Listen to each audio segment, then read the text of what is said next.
child wants to be able to perform good gross motor skills for the first 2.5, 3 years, because that builds the foundation to then build fine motor skills on top of that and speech. We have these reflexes that are our involuntary movements. Once that happens, the motor cortex develops. The motor cortex can then perform these coordinated movements through its sensory stimulation, like touch, and that is what stimulates these reflexes to then eventually prepare itself for the next level of learning, which is the next level of movement. Skills that our children are losing a little bit because of things like tech and sugar. Our children's sensory cortex is being slightly delayed, which stop these reflexes disappearing, which will then stop the motor cortex developing.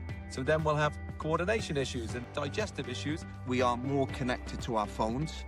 What it's doing is it's entertaining a brain that isn't yet ready to be stimulated, and this is where the left hemisphere is coming on too early. That makes you more impulsive and compulsive and obsessive, which then makes you more stressed. And when you're more stressed, you're going to constantly go for pleasure-seeking rewards.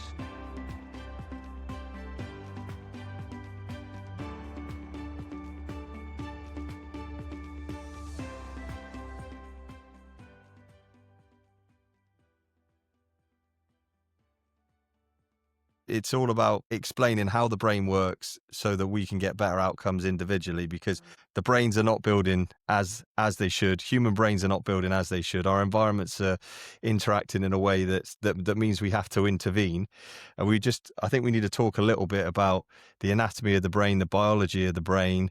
Some of these buzzwords that are going on online at the moment, we were just talking offline about neurotransmitters, and that's why I pressed record really quickly, is to explain, some of these elements in the brains that are responsible for transferring information, behaviors, and the interaction with your body, and all of those need to be understood and maintained. So specifically, what role are neurotransmitters in the brain, Seb, and So neurotransmitters, Steve, you've got to think of them as, first we have the neurons, and the neurons are very metabolically active, but neurotransmitters are metabolically taxing. So the two most common ones that most people, and most of the research has gone into, is dopamine and serotonin.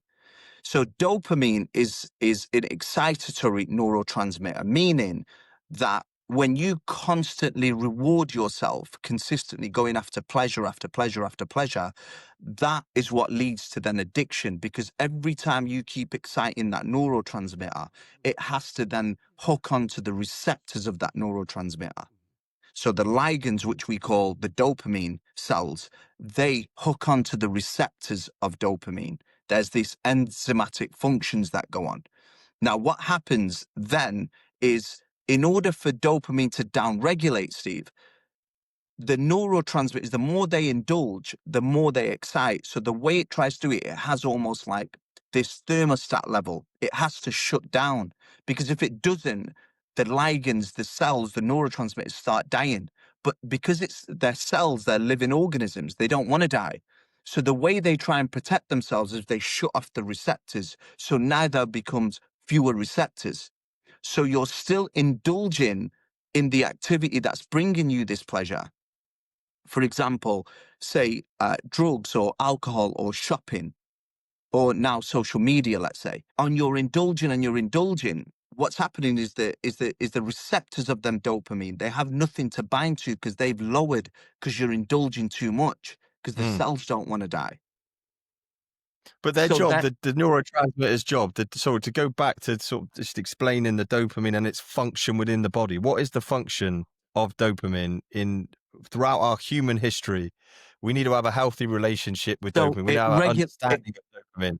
Yeah, so it regulates a lot of functions. So sleep, it regulates, it's the learning molecule, it's the motivation molecule. It drives you to certain behaviors in order to gain a reward. Because if we didn't get up out of bed, let's say, Steve, when they did the studies on transgenic animals, they knocked the reward centers out. They lost the will to live.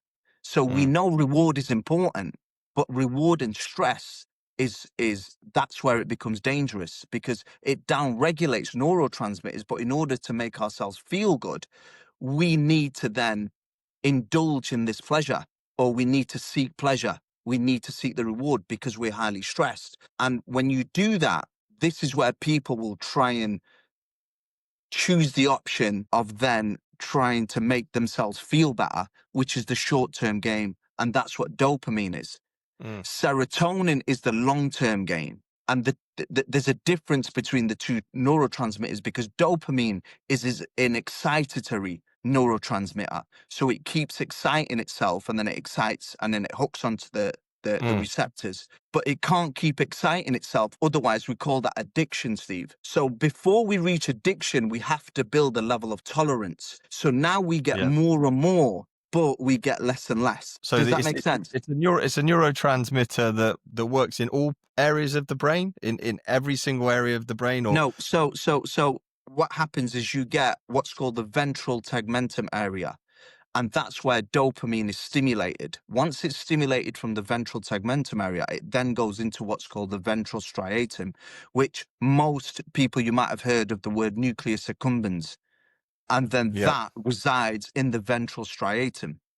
Once it's in there, then it releases onto the front part of the brain, which we call the orbital prefrontal cortex or the prefrontal cortex, but it's in the orbital lobes. But that part of the brain is what tries to inhibit eventually these addictions that form if we don't inhibit these certain behaviors. Because I'm trying to relate it to childhood and before we get into addiction and things of that nature, is like what role it plays in early childhood in learning, and why is it such a big buzzword at 3 or 4 years old that mums and dads are like, well, there's something going on in my child's brain with dopamine.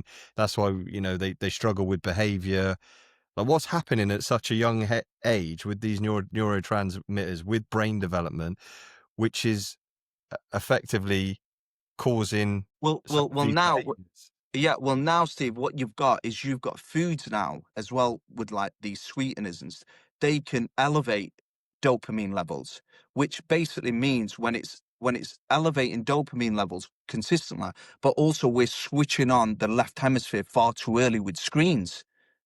So when we're doing that, Steve, what happens is we can't then feel the world the way it should be felt, because that's when the social, emotional, and behavioral regulation occurs. That occurs in the right hemisphere. And there's all the science to back this up. But when you're encouraging too much left hemisphere, what that does, Steve, is that makes you more inclined to become more impulsive and compulsive and obsessive, which then makes you more stressed. And when you're more stressed, Steve, you're going to constantly go for pleasure-seeking rewards. And that's what they mean about the dopamine being released. And there's a dopamine imbalance. Because let's go back a step, Steve. Maybe you want to jump in here, but like breaking down the way that the brain needs to develop. And again, this is sort of looking at it from a parental point of view with the child and trying to intervene in early years, is the way in which they interact and the way in which they stimulate certain parts of their brain early on is going to send them maybe in a different trajectory with their brains. Absolutely, and then yeah. before you know it, at a really young age, yeah, there's these impulsive behaviors, there's these obsessive behaviors, compulsive behaviors. Yeah, yeah, and this absolutely. could all be just if we understand how the brain needs to develop from a really young age, like organically and physically, and which parts of the brains need to be stimulated. So in the beginning, we're given these sets of involuntary reflexes, Steve, because the motor cortex isn't formed yet. The prefrontal lobes aren't formed yet.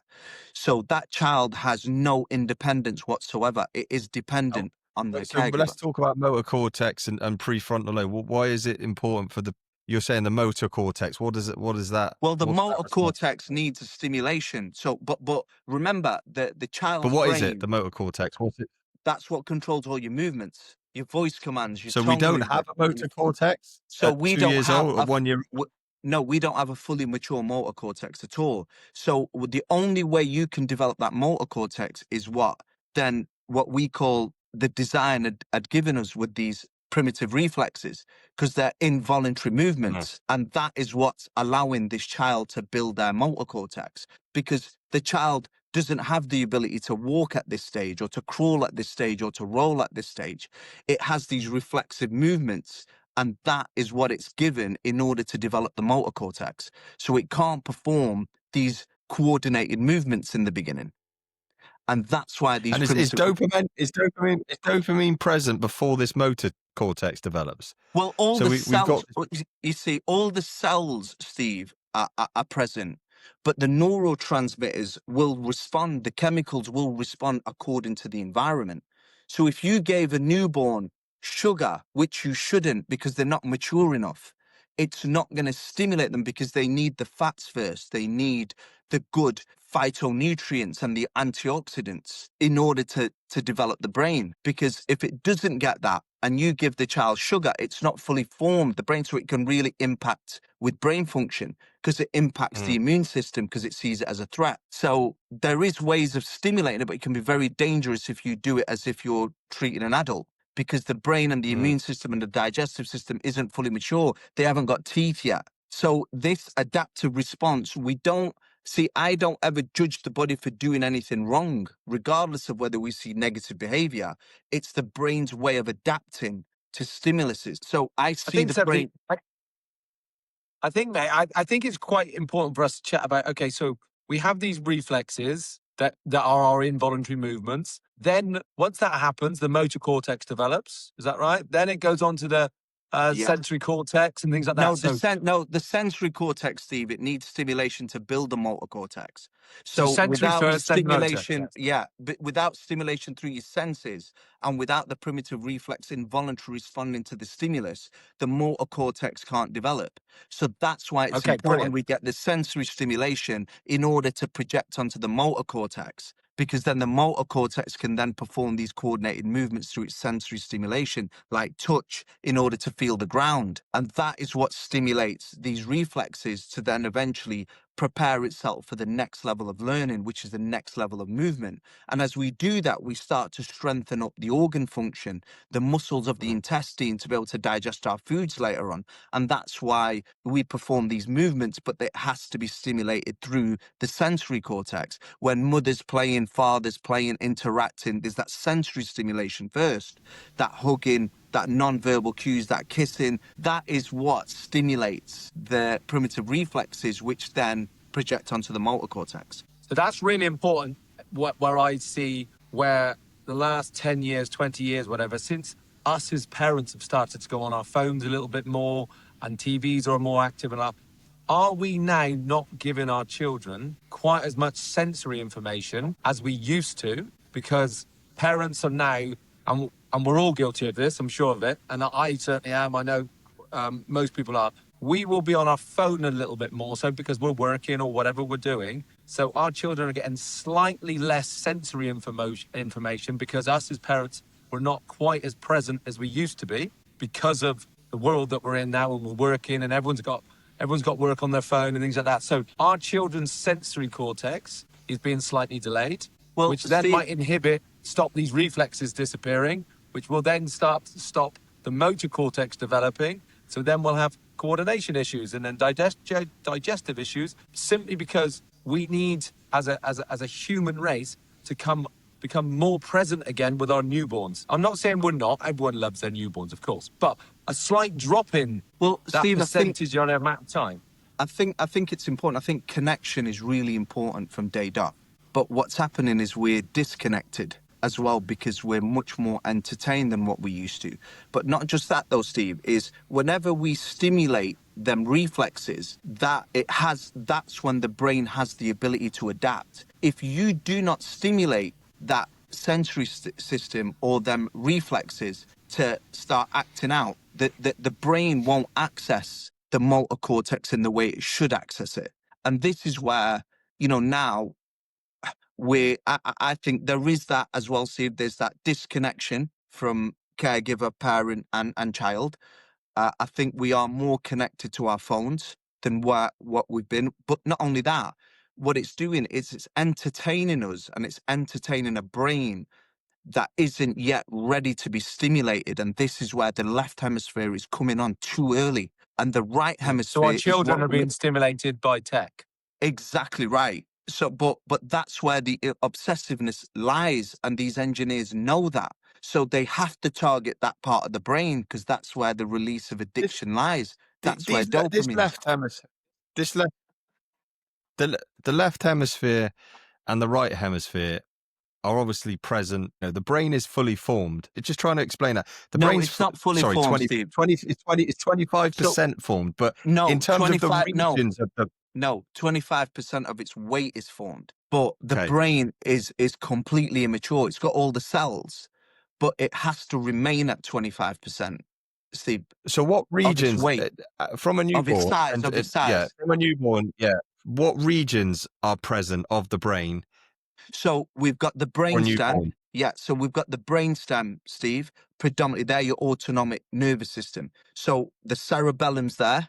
That then coordinates balance. We have the pons, which then develops after the brainstem has inhibited and integrated these reflexes. So Okay. we've got So What we've about got all the cells. the We've other, got the the motor, the sensory, and all the rest? Is yeah, that the just motor there and it needs to cortex, be the sensory stimulated? cortex, the It's there. amygdala, the hippocampus, It's the thalamus, the hypothalamus, the prefrontal lobes, the ventral, lateral prefrontal cortex. You know, we've got them reverse. all there. It's no Reverse. problem. We've got the parietal lobe, we've got the temporal lobes, we've got them all, Steve. They're all there.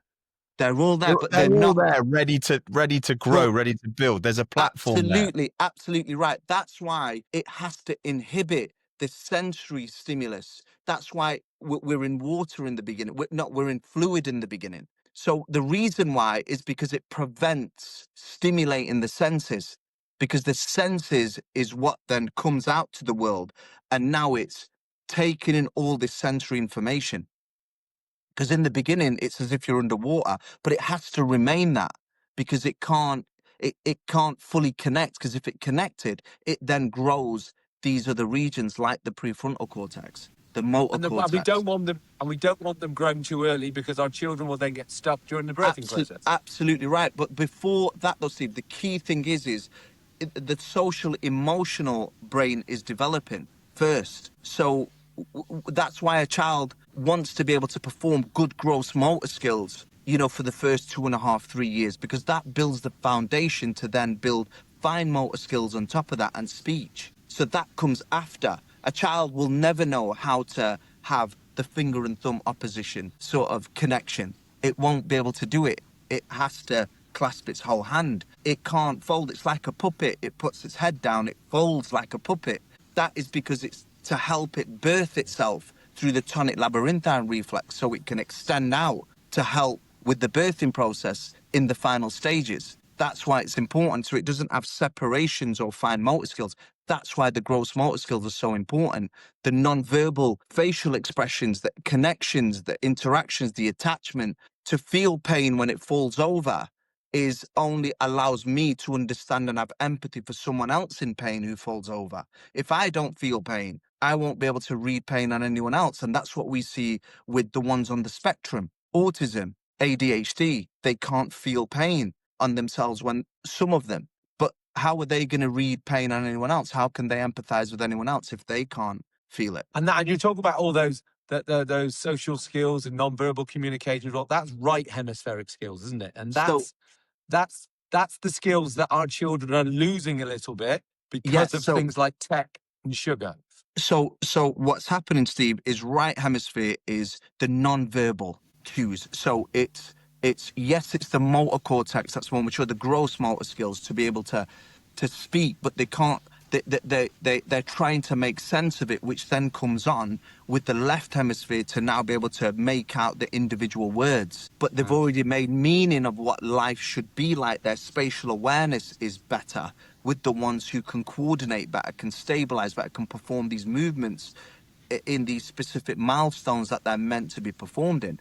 But that's not to say, though, Steve, that even if we miss them, the most important thing about this is we want to talk about prevention, Steve. So the goal here is this is how the human brain develops. There is no other way. Every human brain should be accessing primitive reflex integration because that is how we then become to have control of involuntary movement and voluntary movements. Otherwise, we'll remain in this unconscious involuntary state, this subconscious state. And that's not the way we could live a good, healthy life. And that's the goal for all parents listening is we want every child to be able to access a good, healthy life and a happy life as well within that. But you have to understand how important the first part of development is these milestones have to be performed. The connections have to be performed with that child. And I know how traumatic it can be for a mother going through birth. And they can go through their own hormonal changes. And then it depends on what emotional states they were in, Steve, where they are now almost withdrawn from the child and they're lacking that oxytocin connection because some of them could have been on antipsychotic medication with the low moods that they were going through from the, from just stress in their own lives, Steve. But it's important, the health of the parents are just as important as the first phases when they come into this world about developing the social, emotional, behavioral areas of the brain, because that's going to allow them to conduct themselves better, but also connect with themselves better as well. So Seb, talk to me very quickly and you can just go through it bit by bit. So our baby has all the parts of their brain ready to go. They're just not firing, performing yet. So that first stage of life, we've got to use the primitive reflexes kick in and the sensory cortex. So they need stimulation. It then goes on to the motor cortex. Okay, so that's our movement and things like that. What's after that? What do we need to keep developing? So what's happening there, Steve, now is that the child is now breaking up the world. So the left hemisphere now kicks in. It's still at the age of when will that? I reckon, if they hit all milestones, you're looking at about 2.5, 3, Steve. So around 2.5, 3 years old, the left hemisphere is now kicked in. So but you'll know that in the expression of why mummy, why daddy, why they're uncle, trying to process information because they're trying to break up the world into their world. So they're trying to make sense of this huge world now. Yeah. So us as parents then, Zeb, this is quite important because us as parents, and I've done that. Oh, you go meet up with your friends, my son or daughter, all they ever do is say, why, daddy, why, daddy, why, daddy. So us as parents now need to know that's a great thing. That's a great thing. So how you communicate with them in answering that why, Steve, is going to make up, because obviously they love you, they look up to you, they respect you, is going to determine memory. And it's the information that's being absorbed. Knowledge now is gained. So I now know why that thing happened, or why, I spelt this thing wrong and I had a huge meltdown. But it's about helping them construct this view of the world, to have healthy perspectives of the world, and to be able to overcome setbacks and challenges. It's to give them that level of understanding. That's the goal, because they're not educated enough at this stage. The same with the 6-year-old, Steve. They're still finding their way in the world. They need nurturing. They need educating. A 10-year-old needs that. They don't have full access. We are much more mature. We've got much more experience in the world. But we have to tell them that there are these setbacks that will happen. But you're not going to say that to a 3-year-old. But you might say that to a 12-year-old. But you help them navigate their world in a helpful way, in a useful way. But that's why they ask the questions, is where are my boundaries? Where are my values? Where are my morals? So Seb, when we're building this lovely brain to start with then, so me as a parent, I've got a newborn now. I now know about primitive reflexes, about the sensory cortex, about the motor cortex. Okay, so me as a dad now, I now know that my child's brain needs to be built. It's not ready. So we need to give it stimulation that needs to be built. Yeah, so, it's not finished. When it's born, it's not finished. And it's ready to go, and it's amazing. So tell me now how we integrate and switch off and inhibit these primitive reflexes, what I should do to help develop the sensory cortex, and then what should I do to help with the motor cortex. So what are those steps? I now know that there's a process. How far do you want to go? Do you want to go conception? No, from birth. From birth. So when they come into the world. When they come into the world. So what happens, Steve, is in the beginning, you'll see them. The moment they're stimulated, they will try and feed, because that's a necessity. That is what every human being needs. These are the necessities. So not privileges, Steve, not privileges, just necessities. So the goal is we nurse the child, and that's what is stimulating the rooting reflex every time, and the sucking reflex and the snout reflex. So that's important. Now, what happens is when we attach to that child, Steve, we then, they can't fully see yet, remember. They've still got, their vision is quite blurry. So they can't make out who mother is yet. It's like shadows. But that all takes time to develop. Hearing and smell are a little bit more acute to the sounds, but they're still as if they've been underwater. But they're a little bit louder now. Well, they're a lot louder now. So it starts to build the next reflex, which dampens sounds if you're too loud. That's the goal. So it's building hearing. So we need to interact with them. That's why sound is so good. But it's also helping integrate that moral reflex, the fear paralysis reflex. Now, when we lay them on the ground, Steve, this is where they start to stimulate that spinal galant reflex that they stimulated in conception at birth. So when they were ready for the birthing process, the spinal galant reflex should have helped them through the birth canal for the tonic labyrinthine reflex to then kick out and kick in. So when you place the child on the floor, Steve, they're now on their backs, if you start them on their backs or on their fronts. But there's important reflexes that they're stimulating. That is maturing. That sensory stimulation is maturing that motor cortex. Now you let them play on the floor, and then what happens is they build the strength to now lift their head, Steve, and the back goes into this Superman hold. It reflexively does that if you press on a newborn. It should do. If they don't, then that shows lack of maturity in muscle tone. So then what that could then lead to is late walkers, which means then late talkers. So the muscle tone is crucial, but these are the reflexes that allow you to contract, extend, and flex their muscles in order to mature the motor cortex.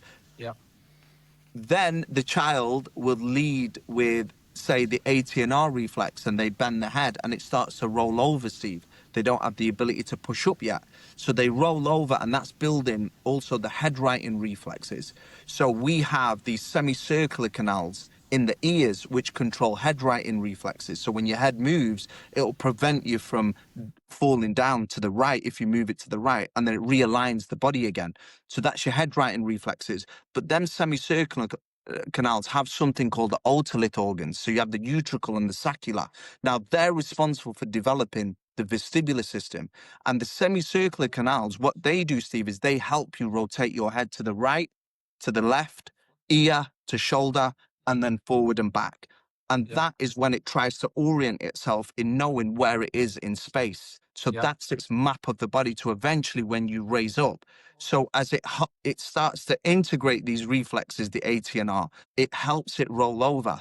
Hence why our children should be on the floor exploring the world. They should be rolling over because that helps them differentiate. Is the floor moving? Am I moving? Or is the toy moving? So it helps them differentiate and almost inhibit movements. Then what happens, Steve, is as they go through this process, these are the natural milestones, but people don't realize what it's developing.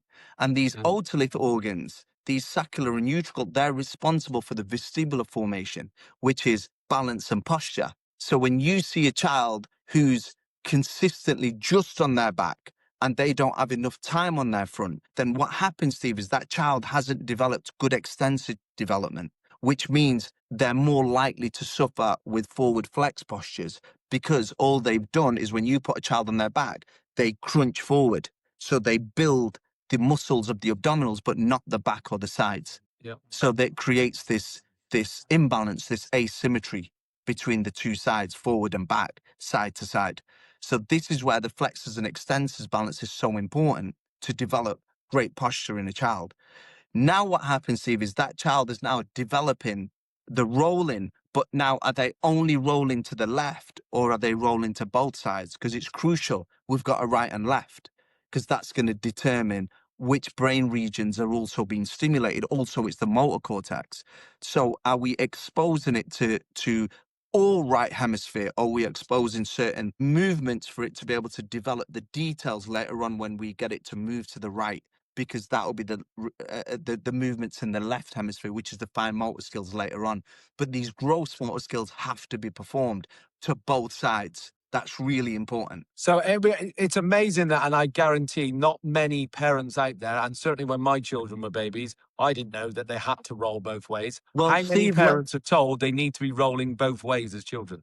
No, and Steve, there's still a lot, that will try and discourage you from sort of thinking this is factual, but it absolutely is, because you can only take twins, for instance, and they could do a study on this, and it will demonstrate it clearly. Which side, if you only get a child to move to the left, Steve, I guarantee they end up with more dominance of one side of muscle tone, because that's the side they've consistently stimulated, which would, common sense, right hemisphere, by the way, not just left, common sense in right hemisphere, whereas we're living in a world which is driven purely to left hemispheric. So now everything is driven by data, but if they want to do it, they're quite happy to do it. It's like you hopping on one leg. You're going to get atrophy on one side. It's like you doing a press up with elbow flexion extension on one hand. You're going to generate more muscle tone, which controls left hemispheric regions. So this is why it's important to understand we've got two hemispheres, but there's regions in both, Steve, but they both do unique, distinct things. They're specific to them brain regions, which projects them onto the body. That's why it forms the body in balance when you do equal sides, not just one. Yeah. So at every point of your development, something can go slightly Skew with. wrong, I guess. Not, Well, Steve, it depends also how the environment, how the environment's set up, like just living right room. there, you've already started to develop a bit of an imbalance at that very young age. Yeah. But at any point in our development, we can intervene and we can input that information to try and rebalance. Absolutely, Steve. Absolutely. those But things. what happens is the body is the brain. There is no brain body connect. It is the brain is the body. So you can see it in the way a child moves. You see individuals with, severe, not even severe, but on the spectrum, Steve, of autism, they tend to, their vestibular system maps themselves like they're forward and to the side, and they walk on their tiptoes. Well, if anyone's watching this, Steve, if you just stand up onto your feet and you start moving forward, you'll automatically raise up onto your toes.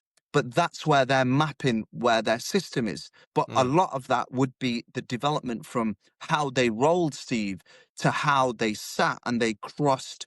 Which side did they favor first? Do you know, in terms of which side they used more, which would make sense, because if you only use one side more, the muscle tone on that side is greater anyway, because it's more active. So why wouldn't it then impact brain regions and behaviors? Because them hemispheres are connected to movement, because movement is the foundation.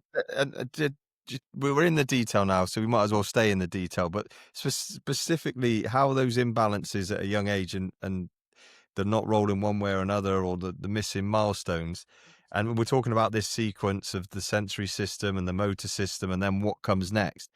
What is then coming next that doesn't build correctly? And talk a little bit in more detail about how it doesn't build correctly to then carry on these behaviors that we're seeing more and more children with developmental challenges and being diagnosed, and in the ages of 6 on to 10 and further on down the road as well.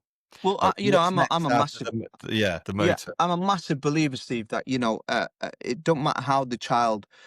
Well, it does matter, because it's much harder the older they get. The younger they are, Steve, the easier it is to correct this hemispheric asymmetries, these unique, distinct behaviors. The younger they are, this is why it's so important for parents to have access to this knowledge. Now, it's only going to be useful and helpful. So if we're talking about how a behavior is linked, Steve, well, if I have more muscle tone on one side, Steve, even on the face, let's say, well, think of how that is only residing, and we know that only resides if the left side is more muscular.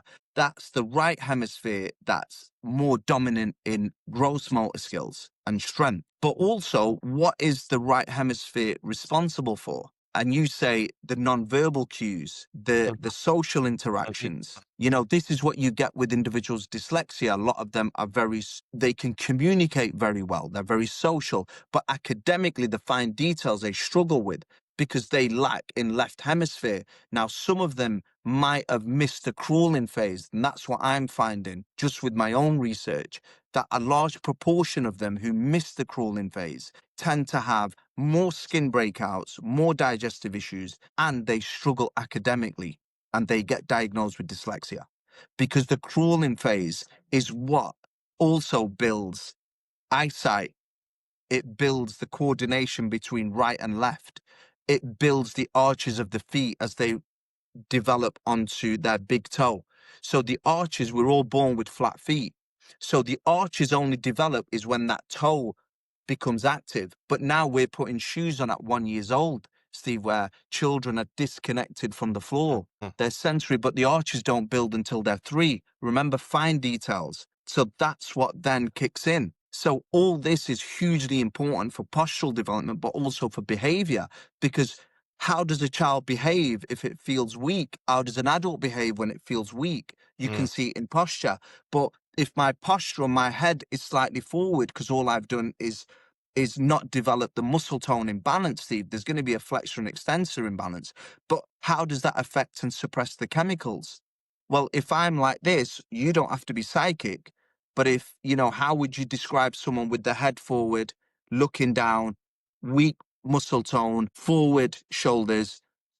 How would you describe that individual just from their physical Oh, posture? just low confidence. They're trying to block out Unhappy. the world. They're not going to have good interactions with their friends, or other people, with their family. Absolutely. And this is what behavioral experts have demonstrated, that, Amy Cundy, if you look at a TED talk, she proved that this posture releases dopamine levels and testosterone at higher level when you're straighter, 20% more, Steve.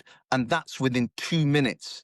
Whereas a forward posture reduces testosterone and elevates cortisol. So it stresses the system out more. And when you stress, Steve, how do we behave? Angry. And Yeah. where does anger reside? Left hemisphere. So in a world where we're becoming more left hemispherically dominant because of tech and all these kind of things. And the we're now- stimulation, Steve. Like now we've got, stimulators, sugars, Yes, but yeah. artificial sweeteners that are now All left- crossing. Well, they're crossing blood-brain barriers. And it's proven if anything crosses the blood-brain barrier, it's an instant shock to the brain. And when it's an instant shock to the brain, and if that's toxic for the brain, because it's not designed to, it's supposed to filter out. That's why we have these, that's why we have the blood-brain barrier. Yeah. It's to filter out these toxins and these high sugar releases and sweeteners. But there's nearly 300 names to sweeteners, which are all in our foods now. So the stimulating environment is only stimulating immune system, stimulating behavior. So, and then introduce tech into that world, introduce shopping online now. Within seconds, you get it delivered. You don't have to move anymore. Everything is now touch of a button. Everything is much quicker. So we don't have access to selective attention anymore. We don't have access to divided attention anymore, because the world's constructed with just to be focused. Get that done and it's done. Everything is very quick. Everything is reward seeking. Everything is very pleasurable. And that is why now we live in a world where it was supposed to be easier. That's what the tech giant said. You can now access emails and you can communicate, but there's more unhappy people, because this is where they've conflated and confused people, because happiness and pleasure are not the same. Happiness is serotonin. Pleasure is dopamine, but we're living in a world that's constructed with dopamine. And this is why we have more depressed individual. Mental health isn't getting any better. Anxiety, we see that in this world. The stats don't lie, the data doesn't lie. And then we're medicating them with more stimulants, amphetamines. Well, how does that even make sense? That's what And then also we're all more sedentary, so we're all more we're sat down more, which is then engaging our core, which is tilting us forward, which is then cortisol, and it just goes on and on and on. And the spiral goes on. Yeah. Posture. Remember, posture will impact sat a the little bit taller, neurochemistry. Yeah, absolutely. Yeah. And the moment you say that, Steve, you've seen it when you've given a talk, and they slowly start sitting up in the chairs a bit more, and they become more self-conscious because you've mentioned it, because people are completely aware of it. But now we're getting children with very poor postures, and then very poor digestion, and then very poor mental health. And also, we now know as well, it's not that the diagnostics have got better in certain parts, Steve, but if you look at the medical world and say, like leukemia, we know in the 1970s, that was like the survival rate was 20%. Now it's 80%, which is incredible. But that's not the same with psychiatric conditions. They're growing. They're getting worse. Yeah. So, what is this? How are these environments? And this is what we've got to make people aware of, how important the early stages of development are, and the impact it has on our brains, on our health, on our happiness, on our life, on our bodies. It's really important. And our families.